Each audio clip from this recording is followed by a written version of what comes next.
Okay, so the second method says that the capital has to be distributed to the partners in their capital ratio. Now, how to find out the capital ratio is the only one thing that you first have to understand here. So you always have to prepare a working note even to find out the profit sharing ratio. Okay, so I have already done here the working note for finding out the capital sharing ratio. Now see, A had a capital of 20,000, B had 30,000 and C had 50,000. So सबका मिला के capital is rupees 1 lakh. Now to find out a particular ratio कि A का कितना ratio है, that means out of rupees 1 lakh capital of the total firm, A is having 20,000 capital. Okay, then this has to be converted into the most simplified form. यानी जितने भी common zeros है उसको हटा दो. So there are 1 2 3 4 zeros, यहाँ से भी 4 zeros हटा दो. So it will remain like 2/10. Okay, इससे और ज्यादा सिंप्लीफाई कर सकते हो, जैसे कि ये बन सकता है 1/5 भी बन सकता है. तो but then will have to see कि बाकी जगह पे भी वो मोर सिंप्लीफिकेशन पॉसिबल है या नहीं. The denominator has to come same. नीचे का जो डिनोमिनेटर है वो सब जगह पे सेम आना चाहिए. So in this case, let's look at the second thing. अब जो B है उसका कैपिटल है 3/10. Okay, B is having a capital that 30,000 out of rupees 1 lakh. So his capital would be 3/10. And C is having a 50,000 out of rupees 1 lakh. So that would become 5/10. Okay, so this gives us the ratio of 2:3:5. Why I am not converting into 1/5? Because फिर उस case में इनका possible नहीं है, denominator 5 लेना इनका possible नहीं है. This denominator has to be same. So the proportion become 2:3:5. Now what we have to do, whatever realization amount we have. So first realization is 24,000. It has to be divided between the three partners in the ratio, in this capital sharing ratio. Okay, so this would become 24,000 divided into 2/10. B के लिए 3/10 and 5/10. Simplified way, like before we did it, profit sharing ratio 3:2:1. Now it will be in the ratio of 2:3:5. Okay, so जैसे A का दे दिया 4,800, 7,200 and 12,000. सब मिला के 24,000. So out of 1 lakh 24,000 capital चला गया. The balance due is 76, and this is the respective balances of the partners. Now again the second realization happens. Next time आप जब asset sell करोगे, further you got 36,000 rupees. This would be again divided into 2:3:5 ratio. So what ultimately is happening? 76 में से 36 गया. What is the balance? 40,000. So this cannot be paid to the partners क्योंकि आपके सारे assets खत्म हो, partners को और पैसे मिलेंगे नहीं. But at least this is little bit fair than the earlier method. ये पहले के method से थोड़ा सा better है. Why? यहाँ पे देखो, सी ने सबसे ज्यादा कैपिटल कंट्रीब्यूट किया था, सो दैट जब भी आप डिस्ट्रीब्यूशन करो उसको मैक्सिमम शेयर मिला. 36,000 में से 18,000 उसे मिला. क्यों? क्योंकि उसका कैपिटल ज्यादा था. Okay, so this method will tell you that the capital amount has to be distributed in their profit sharing ratio, which is little bit fair than a first method. तो यहाँ पे किसी को इनजस्टिस नहीं होगा कि कैपिटल ज्यादा contribute किया बट पैसे कम मिले, जैसे कि प्रॉफिट शेयरिंग रेशियो में होता रहा था कि कैपिटल सबसे ज्यादा कंट्रीब्यूट किया था बट पैसे सबसे कम मिल रहे थे हर time. Okay, so that is what the second method is invented. Now what happens, even this method has some flaws. Okay, और वो फ्लॉज कौन से हैं that we will see once we start doing the third method called as surplus capital method. Okay, but before I move to the next method, now what I do is I first take one sum. Okay, into that we'll first distribute the normal liabilities. जैसे कि पहला कोई example लेते कि जहाँ पे हमें step wise like पहले प्रेफरेंशियल पेमेंट देना. ओके, उसके बाद then we have to give the third party liabilities, that is the secured liability, then unsecured liability, और उसके बाद इंटरनल पार्टनर्स के लोन देने. तो पहले एक नॉर्मल प्रॉब्लम करेंगे, और जब कैपिटल देने की बात आएगी that time we will do the third method called surplus capital method. Okay, so from your exam point of view, I repeat, you have been only asked the third method of capital distribution. ये दो method सिर्फ capital distribution की है, how to pay the capitals to the partners. Okay,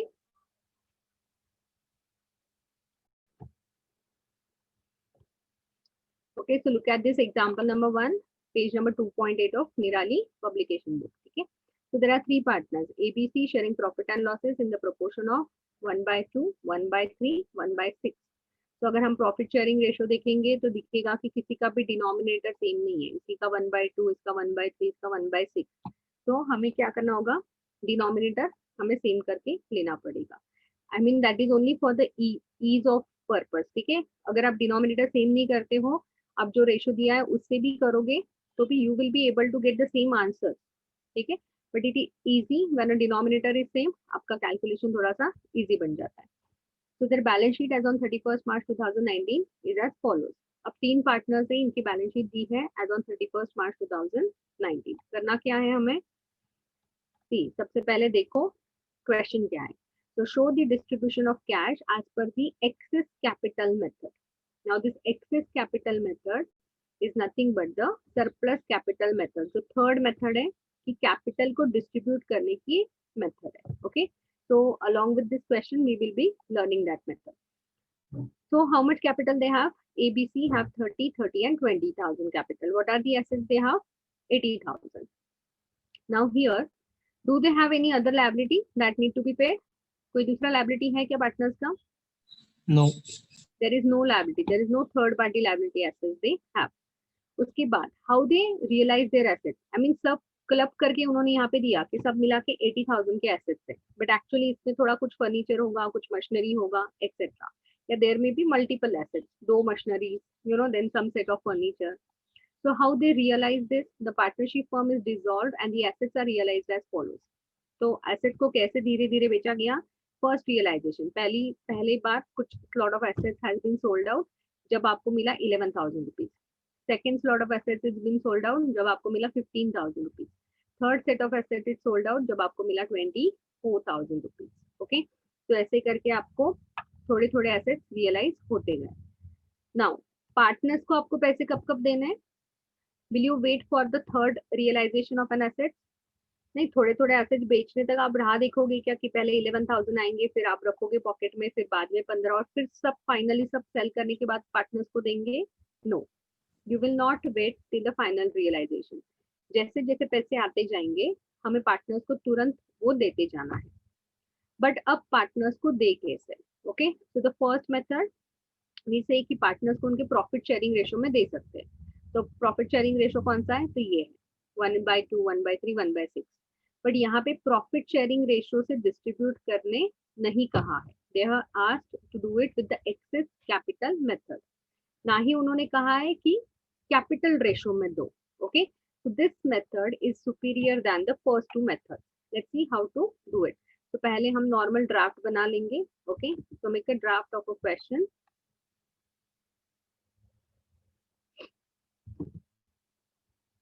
So this is example number 1, page number 2.8. Yeah, we'll make a simple draft. Do it with me.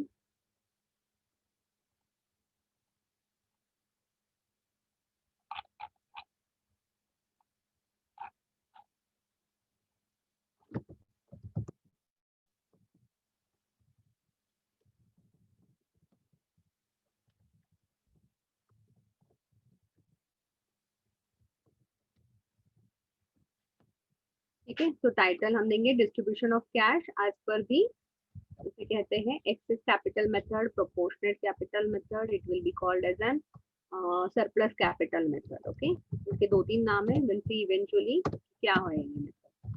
तो excess capital method. Now how many columns do we have to make?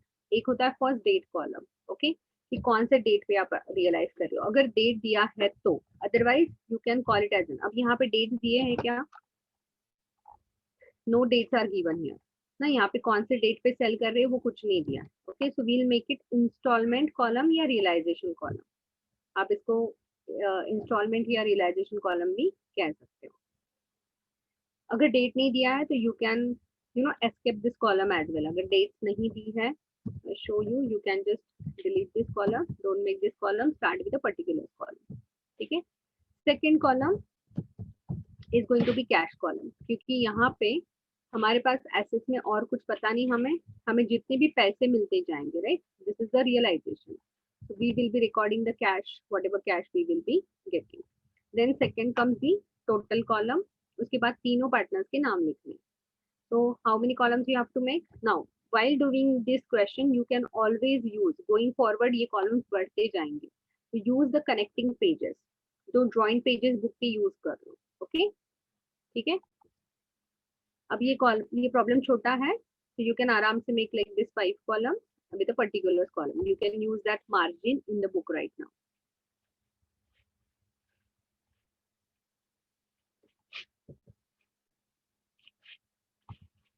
So this problem initially you will have an issue कि कहाँ पे क्या कैसे क्या लिखना है, ठीक है? Starting में वो नहीं समझ में आएगा, धीरे धीरे once you have a grip over the questions, you will be able to do that. So you draft this. Now this problem is small. So you just need an maybe 3/4 of page. Okay, आपका 3/4 page आप ऐसा करो, 3/4 page. And नीचे के 1/4 page में हम और एक वर्किंग बनाने वाले हैं. ओके, नीचे के 1/4 पेज में और एक वर्किंग बनाने वाले हैं. So for that we need one particular column and 3 columns for the 3 partners. Okay. Ready? Draft is ready? Yes, ma'am. Okay.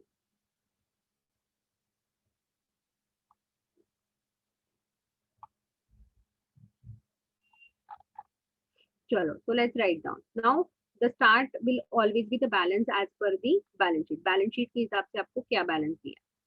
Okay, so let's write down the balance as per the balance sheet. 30, 30 and 20. A का 30, B का 30 and C का 20,000. So 30,000, 20,000 and C का 20,000. 30, 30 and 20. Sorry, 30, 30 and 20. Okay. So how much total we have to give?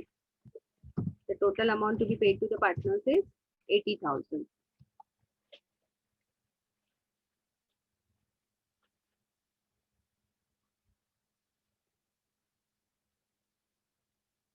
Okay.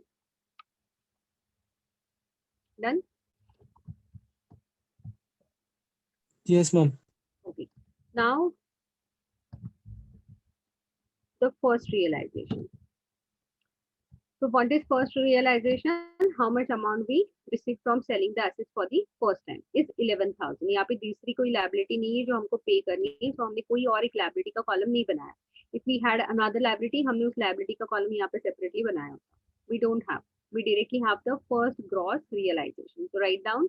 एक line को छोड़ के लिखो. First gross realization. So how much money we got? 11,000. ठीक है? तो यहाँ पे कैश में लिख लो 11,000. Now question is how to distribute this 11,000. इस 11,000 को हम पे कैसे करें? So now come to the working note. अब working note करना है हमें. So come to the working note. Give a name to the working note. Statement showing surplus capital method. Statement showing surplus capital method. इसका first step वही है. सबसे पहले जो बैलेंस देने हैं हमें पार्टनर्स को वो लिख के लिखना है. तो 30,000, 30,000, 20,000. Once you understand this, you know यही बेस है सारे प्रॉब्लम्स के लिए. तो एक बार आपको ये वर्किंग नोट समझ में आ गई तो be easy to solve it further. लिख लिया. तो सबसे पहले बैलेंस लिख लिया. अब उसके नीचे write down there profit sharing ratio. Okay, यहाँ पे प्रॉफिट शेयरिंग रेशियो लिखना है. अब यहाँ पे क्योंकि profit sharing ratio denominator same नहीं है, I am going to first make their denominator same because it will become easy for me for the calculation purpose. Okay, तो मैं सबसे पहले इनका डिनोमिनेटर सेम करके लेने वाली हूँ. तो A is having a profit sharing ratio 1/2. तो go back, write down 1/2. B का कितना है? राइट डाउन द बी का profit sharing ratio. So B is having a profit sharing ratio of कितना 1/3. ठीक है, and the C is having 1/6. Now सबका denominator same करना है. So what is the common factor that you see? is 6. अगर हम denominator लेते हैं so we can convert 2 into denominator, we can convert into 6, right? क्योंकि 2 के टेबल में 6 आता है, 3 के टेबल में भी 6 आता है, करेक्ट। तो ये जो हाईएस्ट डिनोमिनेटर है उसे हम लेंगे। Now to make this denominator 6, 2 को मुझे कितने से मल्टीप्लाई करना पड़ेगा? 3 से, correct. To make this denominator 6 I will have to multiply 2 with 3 to make. Now जिससे हम डिनोमिनेटर में मल्टीप्लाई करेंगे सेम वही नंबर न्यूमरेटर में भी मल्टीप्लाई करना है। So that would become 1 multiplied by 3 and this would become 2 multiplied by 3. यहाँ पे so this will become how much? 6. Denominator में 6 आएगा, न्यूमरेटर में it would be 3. Okay, so this would become 3 by 6. Next, यहाँ पे 1 by 3 है। Now denominator 6 चाहिए तो 3 को 2 से मल्टीप्लाई करना पड़ेगा, so 3 multiplied by 2. नाउ अगर डिनोमिनेटर में 2 से मल्टीप्लाई किया तो न्यूमरेटर में भी 2 से मल्टीप्लाई करेंगे, so that would become 1 multiplied by 2, so that would become 2 by 6. And the last one is already having a denominator 6, so we simply have to write down same number 1 by 6. Now इस case में अभी तीनों का denominator same हो गया, 3 by 6, 2 by 6 and 1 by 6. So what is their profit sharing ratio? Profit sharing ratio is 3:2:1. Okay, profit sharing ratio is 3:2:1. Now same profit sharing ratio we have to write down. A का जो भी है, A का 3 है. Okay, we don't have to write down the denominator here. We just have to write down the proportion. Numerator लिखना है, 3:2:1 लिखना है. Okay. Now the second step of this is called as a unit value. ठीक है, तो इसका जो second step है, फर्स्ट स्टेप किया बैलेंस लिख दिया, सेकंड स्टेप किया प्रॉफिट शेयरिंग रेशियो लिखा, third step we have to find out something called as a unit value. Okay, तो यूनिट वैल्यू कैसे निकालते हैं? जो भी बैलेंस होगा उसको डिवाइड करना है उसके प्रॉफिट शेयरिंग रेशियो से, जो भी बैलेंस है उसको डिवाइड करना है उसके रिस्पेक्टिव प्रॉफिट शेयरिंग रेशियो से. ओके, तो फर्स्ट केस में क्या करेंगे हम? 30,000 divided by 3. 30,000 divided by 3. How much will it come? 10,000. Correct. Second step, same. इसका जो भी कैपिटल है 30,000 उसको उसके खुद के प्रॉफिट शेयरिंग रेशियो से डिवाइड करना है. So 30,000 divided by 15,000. And last one, 20,000 divided by 1 would be 20,000. Okay. So this is called as a unit value. This is the most important step. Yeah. अब जैसे ही आपको यूनिट वैल्यू मिलेगी, then find out which is the lowest unit value into this. इन तीनों में सबसे lowest unit value कौन सी है? 10,000, 15,000 या 20,000? 10,000. 10,000. ओके, तो highlight this, make a box to it. आप उसको एकदम पेंसिल से डार्क बॉक्स कर लो. You have to make it a dark box. I know you can't put the colour. Okay, exam में भी कलर नहीं करना है, रेड पेन कहीं पे भी यूज नहीं करना है. तो just make it a box. उसको पेंसिल से बॉक्स कर लो. Now whichever is the lowest unit value, जो भी सबसे कम लोएस्ट यूनिट वैल्यू रहेगी उसको ध्यान में रखना है. ठीक है. Now next step is called as a proportionate capital base. Proportionate capital base. Write down first less proportionate capital base. Now what we have to do into this is proportionate capital base में जो भी हमने unit value consider की है उसे हमें हर एक के रिस्पेक्टिव प्रॉफिट शेयरिंग रेशियो से मल्टीप्लाई करके यहाँ पे लिखना है. जैसे यूनिट वैल्यू हमारी 10,000 है. Okay, it is not going to change anywhere. Okay, तो 10,000 मल्टीप्लाइड बाय ए का प्रॉफिट शेयरिंग रेशियो कितना है खुद का? 3. करेक्ट. तो 10,000 मल्टीप्लाइड बाय 3 करेंगे. ये माइनस में लिखना है, लेस करना है हमें तो माइनस में लिखना है. नेक्स्ट, यूनिट वैल्यू वही है, यूनिट वैल्यू 10,000 है, बट बी का प्रॉफिट शेयरिंग रेशियो कितना है? 2. So in the second step, what we have to do, unit value 10,000 multiplied by B का respective profit sharing ratio. So B का respective profit sharing ratio कितना है? 2. So taking a unit value 10,000 as a base, we are multiplying with the profit sharing ratio of 2. ये भी हमें लिखना है minus में, नेगेटिव में.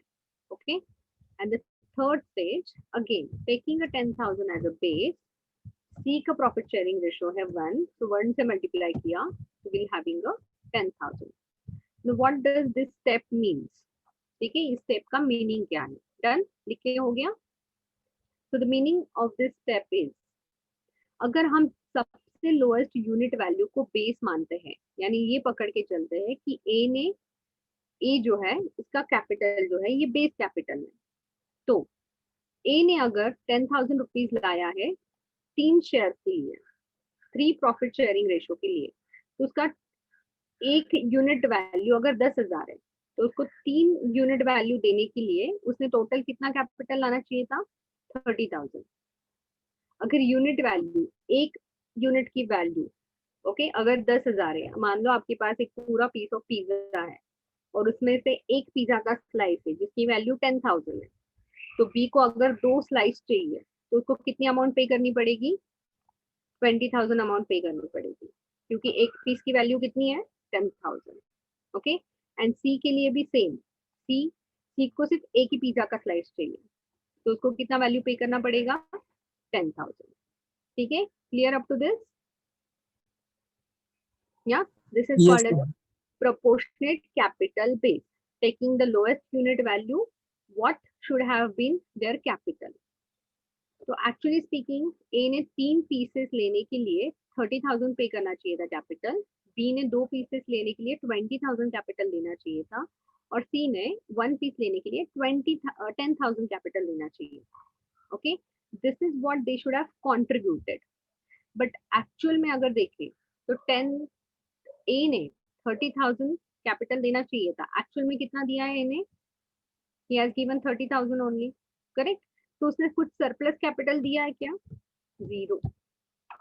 So second step, now the fourth step, it talks about the surplus capital, which will be the difference between their actual capital, ये जो इसका actual capital है, minus this proportionate capital.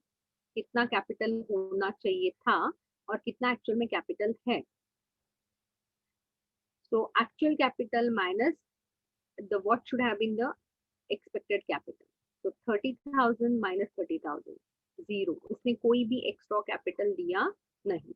Okay, hold on for minute, I'm pausing the recording. Okay, तो ए ने कोई भी surplus capital नहीं लाया. अब बी ने लाना चाहिए था सिर्फ 20,000, बट बी ने एक्चुअल में कितना लाया है? 30,000. तो how much surplus capital he gave? कितना दिया उसने सरप्लस कैपिटल? 10,000. 10,000.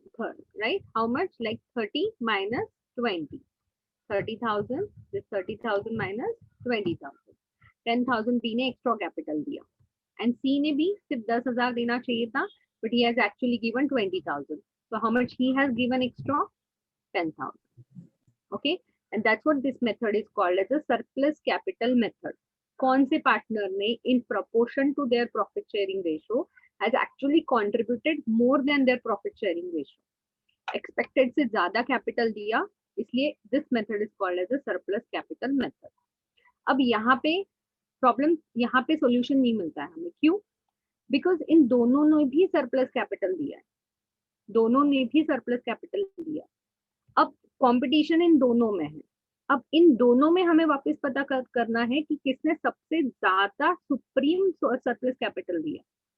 ओके, ए का तो पता चल गया कि ए ने कोई सरप्लस कैपिटल नहीं दिया, बट इन दोनों में अब कंपटीशन है कि इन दोनों में भी किसने सबसे ज्यादा कैपिटल दिया है. बिकॉज जब हमारे पास पैसे आएंगे तो सबसे पहले पैसे हम उस पार्टनर को देंगे जिसने सबसे ज्यादा सरप्लस कैपिटल दिया है.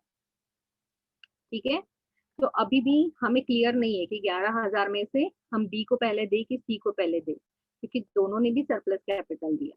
तो now the competition will start between B and C. Same process we have to do again. अब ऊपर का पोर्शन पूरा भूल जाना है 2 मिनट के लिए, जब तक इन दोनों में से फाइंड आउट नहीं करते कि सुप्रीम सरप्लस कैपिटल किसने दिया. ठीक है, तो यहाँ पे सरप्लस कैपिटल लिखने के बाद again write down the profit sharing ratio for only B and C. B and C का सिर्फ प्रॉफिट शेयरिंग रेशियो लिखना है, विच इज 2 and 1. ठीक है, बी और सी के बीच में प्रॉफिट शेयरिंग रेशियो कितना है? सिर्फ 2:1. So again, we'll have to repeat the third step, which is the unit value. How to find out the unit value? The surplus capital will be now divided with their profit sharing ratio. Then this 10,000 divided by 2. That would come rupees 5,000. And for C, it would be 10,000 divided by 1. That is going to be only 1. Okay. So unit value 5,000 and unit value 10,000. Again same step. सबसे lowest unit value कौन सी है? किसका है सबसे lowest unit? 5,000 for B. Okay, तो इसको वापस बॉक्स कर दो. You can't highlight but box कर सकते हो आप. तो make it a box. Now keeping this value as a base, B का हम लोग यूनिट वैल्यू ध्यान में रखेंगे. Now again we have to find out the proportionate base capital. ठीक है, तो वापस लिखना है less proportionate base capital. So considering B's unit value as a base, unit value को मल्टीप्लाई करना है रिस्पेक्टिव प्रॉफिट शेयरिंग रेशो से. तो यहाँ पे यूनिट वैल्यू है 5,000 multiplied by 2 which comes rupees 10,000. सी के लिए भी यूनिट वैल्यू सेम ही है. ओके, यूनिट वैल्यू को मल्टीप्लाई करना है प्रॉफिट शेयरिंग रेशो से. उस पार्टनर का रिस्पेक्टिव प्रॉफिट शेयरिंग रेशो लेना है. तो 5,000 मल्टीप्लाइड बाय 1 हो जाएगा यहाँ पे. इसे हमें लेस करना है. अब किस में से लेस करना है? ओरिजिनल कैपिटल में से नहीं करना है. जो सरप्लस कैपिटल आया था उसमें से लेस करना है. बिकॉज कंपटीशन यहाँ से स्टार्ट हुई है सेकेंड स्टेज की. ओके, तो जहां से अभी नेक्स्ट कंपटीशन स्टार्ट हुआ है उस सरप्लस कैपिटल में से ये प्रोपोर्शनेट कैपिटल माइनस करेंगे. तो इसका मतलब है बी ने देना चाहिए था as per his profit sharing ratio, उसने देना चाहिए था 10,000 and actually also he has given only 10,000. तो बी का कोई भी एब्सोल्यूट सरप्लस नहीं है, सुप्रीम सरप्लस कुछ भी नहीं है. पहले लगा था कि बी और सी दोनों ने सरप्लस दिया, तो दोनों में कंपटीशन किया तो पता चला कि बी ने एकदम ज्यादा सरप्लस नहीं दिया, सी से थोड़ा सा कम ही सरप्लस दिया.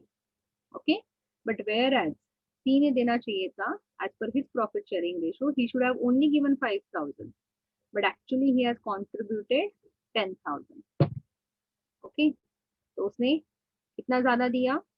How much C given extra? Surplus capital के साथ कंपेयर करो, ओरिजिनल के साथ कंपेयर मत करो. ओके, ये पेज नंबर 2 जो पॉइंट नंबर 2 है यहाँ पे कंपेयर करो इसको. तो 10,000 माइनस 5,000 वुड बी 5,000. ठीक है, तो अल्टीमेट सरप्लस, सबसे ज्यादा सरप्लस किसने दिया है? Who has given the ultimate surplus? C.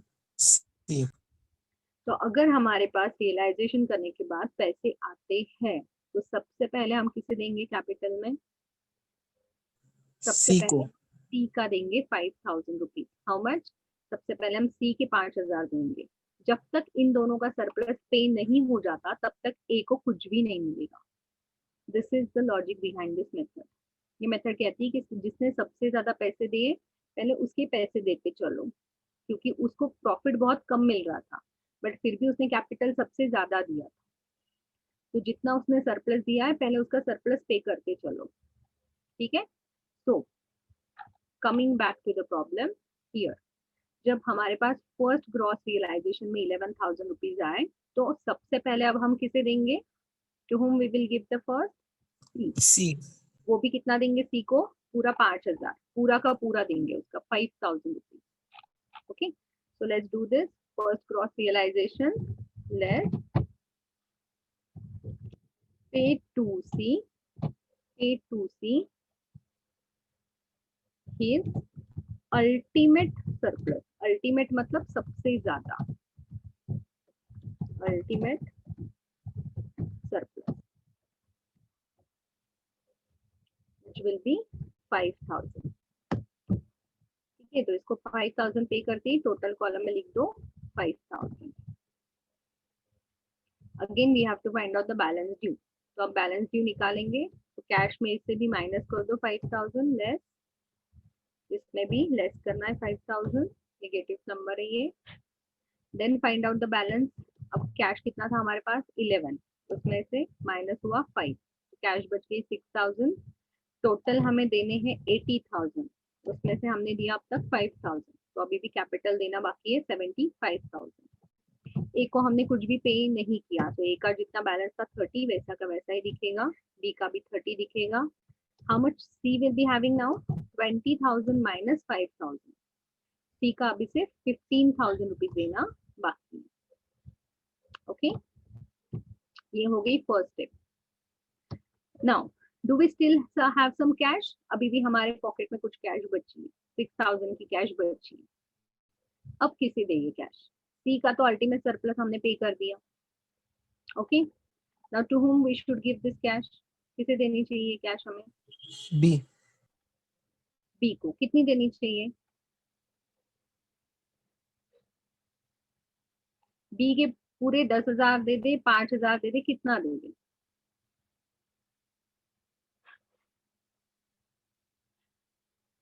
Okay पूरे नाउ के पूरे जितने अपने पास है उतने। अभी यहाँ पे एक ट्रैप है, कैसे? देखो, बी और सी दोनों एक लाइन में खड़े थे कि मेरा भी 10,000 का सरप्लस है, मेरा भी 10,000 का सरप्लस है। ओके, बट सी ने बीच में ही आके बोला, देख उस 10,000 में से सुप्रीम सरप्लस मेरा 5,000 है, उस 10,000 में से सुप्रीम सरप्लस मेरा 5,000 है, तो वो 5,000 मुझे पहले मिलने चाहिए।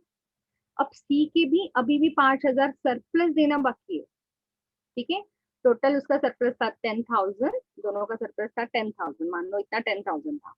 उसमें से सी का हमने सुप्रीम सरप्लस दे दिया, अब उसका बैलेंस कितना बचा? 5,000 बचा। और बी का कितना बचा है अभी भी देना? 10,000 पूरा का पूरा बचा है।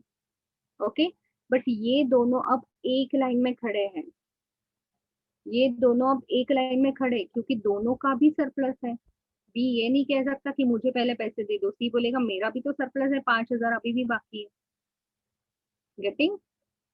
Yes ma'am. समझ में आ रहा है? तो बी और सी अब दोनों एक लाइन में खड़े हैं, ये माँ बोल रहा है कि मेरे 5 पहले दे दो, बी बोल रहा है मैं भी तेरे साथ ही लाइन में खड़ा हूँ, मेरे भी 10 दे दो। तो इसीलिए अब अल्टीमेट सरप्लस देने के बाद जब बी और सी दोनों भी एक लाइन में खड़े होंगे, ये है उन दोनों की एक लाइन, इसका देना है 5,000, इसका देना है 10,000, दोनों एक लाइन में खड़े होंगे, तो दोनों को हमें प्रपोर्शनेटली देना पड़ेगा क्योंकि हमारे पास तो है सिर्फ 6,000 रुपए, राइट? तो this 6,000 has to be divided. 6,000 कैसे? 11 में से 5 गया, तो हमारे पास सिर्फ 6,000 है। हमारे पास दोनों को देने के लिए एक साथ 15,000 नहीं है, 15,000 we don't have. So this 6,000 has to be divided between B and C on a proportionate basis of their profit sharing ratio. Okay, तो ये चीज समझने के लिए हम रफ में एक छोटा सा वर्किंग नोट बनाते हैं। जब हमें पता चलता है कि सरप्लस कितना है, तो एक बाजू में पेंसिल से हम छोटी सी वर्किंग नोट बनाते हैं। ये आपके अंडरस्टैंडिंग के लिए है, इसको एग्जाम में लिखना नहीं है। ठीक है, तो सबसे पहले हम यहाँ पे लिखते हैं सरप्लस, जो ये वाली स्टेज है ना, ये वाली स्टेज, वही हम वापस यहाँ पे रिपीट करेंगे, बट इससे आपको पता चलेगा कि किसका क्या देना है। तो बी और सी का हमने लिख दिया 10,000 10,000, सरप्लस वाली स्टेज हमने लिख ली। अब हमने क्या किया? फर्स्ट रियलाइजेशन हुआ, उसमें हमने सी का दे दिया 5,000 अल्टीमेट सरप्लस। तो फर्स्ट स्टेज में हमने अल्टीमेट सरप्लस दे दिया। ओके, अब कितना बैलेंस बचा? अब इन दोनों का सिर्फ बैलेंस निकालो। How much balance is left? इसका बचा अभी भी 10,000 देना बचा, बी का अभी भी 10 देना है, और सी का कितना देना है? 5 देना है। अब दोनों अभी भी एक लाइन में ही खड़े हैं, इन दोनों को हमें सबसे पहले 0 करना है और फिर ए को देना है। अभी भी दोनों एक लाइन में खड़े हैं, ठीक है। Now we don't have 15,000 to be paid together, तो इस दोनों भी एक लाइन में खड़े, तो दोनों का भी 6,000 हम प्रोपोर्शनेट बेसिस पे देंगे इन their profit sharing ratio, which is 2:1. Okay, clear? So let's go back here, write down less. अब इसमें से हम डायरेक्टली लेस करेंगे, लिखेंगे pay to B and C their surplus capital, ultimate surplus नहीं, अब ये normal surplus capital है. This is the normal surplus capital that we are paying them. In their, कैसे पे कर रहे हैं? Surplus capital in their profit sharing ratio, उनके खुद के प्रॉफिट शेयरिंग रेशियो में हम उनको दे रहे हैं। तो write down here B is equal to कितने हमारे पास 6000 डिस्ट्रीब्यूट करने हैं in the ratio of 6000 has to be distributed in the ratio of B का रेशो कितना है 2/3 C is having a ratio of C का है 6000 multiplied by 1/3 okay so 2/3 and 1/3 do this how much b is getting 6000 में से b को कितना मिलेगा is equal to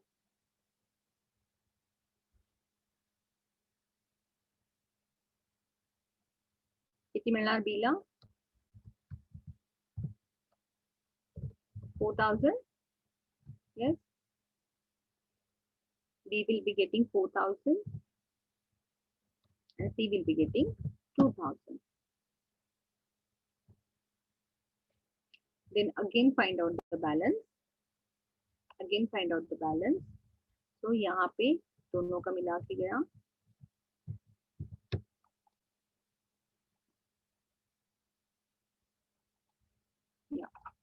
तो दोनों का मिला के माइनस हुआ जहाँ पे भी आपने लेस लिखा है उसके सामने ही लिखना 6000 ये टोटल जहाँ पे है ठीक है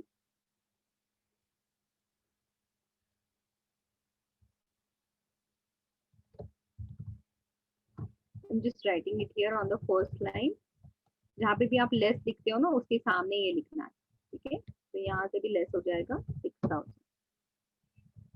don't write it on the last line ये चाहिए तो ये जगह ब्लैंक रखा तो भी ठीक है इट्स ओके जहाँ पे कुछ भी नहीं पे कर रहे हो वहाँ पे डैश देना है जिस पार्टनर को कुछ भी नहीं पे हो रहा है उनको डैश देना है okay now what is the balance 75 में से 6000 चला गया स्टिल वी हैव टू पे 69000 कैपिटल ए का अभी भी 30000 देना बाकी है he has not got anything at B का देना बाकी है 30 minus 4 30,000 minus 4,000 26,000 and 15 minus 2,000 C का देना है which is 13,000 okay clear Yes, ma'am. okay so this is the balance due we'll see the next realization tomorrow ठीक है Okay, ma'am. but capital method समझते हैं surplus capital method Recording चालू है.